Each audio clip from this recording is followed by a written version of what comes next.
Hi, welcome back to Trans Family Voices at Sharona. This week we're talking about what Pride means to us. I started going to Pride, I guess, in '89. I was 19, 20, and it was in St. Louis.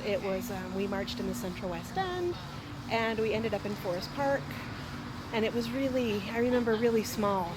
There was a nice little contingent of folks, but it was pretty small.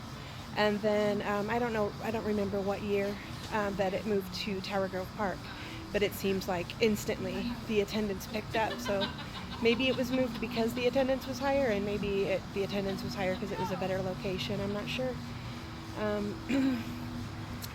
But I remember in '96 going to Atlanta's Gay Pride Festival, and it was 100,000 strong.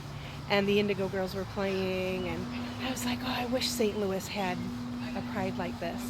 Well, now St. Louis's pride is 100,000 strong. Last year it moved downtown St. Louis, and we're right there out in the open and have a huge pride grounds with all the booths, the informational booths, selling stuff, and so the interesting take for the Trans Family Voices page is that last year downtown we were at Pride, and Sayre, my partner, was like, there's just no trans representation here. He had gathered a small group of guys from the locker room to march as a group, and there were just a few. It was crazy. And the membership was bigger then, but maybe folks worked for agencies that were also marching and they chose to march with those, or maybe they just don't attend Pride. I'm not really sure. Anyway, I'm a parade watcher at this point. I've done a lot of marching in my days, but now I just love to people watch. It's my favorite people watching day, I think. And so then, walking through the grounds, looking at all the booths and everything, there's LGBT Center of St. Louis, there's Growing American Youth, and both of those were willing to put out pamphlets and information about the locker room, and I don't even think we had anything for the family room then. Anyway, Sarah was like, next year we're going to be visible here, and that's what actually kicked off MTUG being formed to create trans visibility in the St. Louis area. So this next weekend, this coming up weekend, is going to be a year since the fire was lit under Sayre to create trans visibility. So I'm super excited to see how many folks march with MTUG.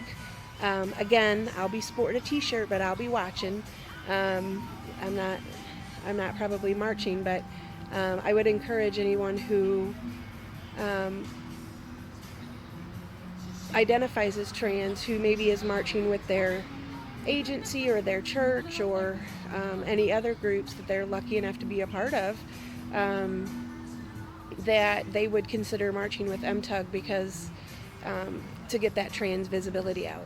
Another interesting piece about Pride is if I were marching, I could march with MTUG because I'm part of the family room.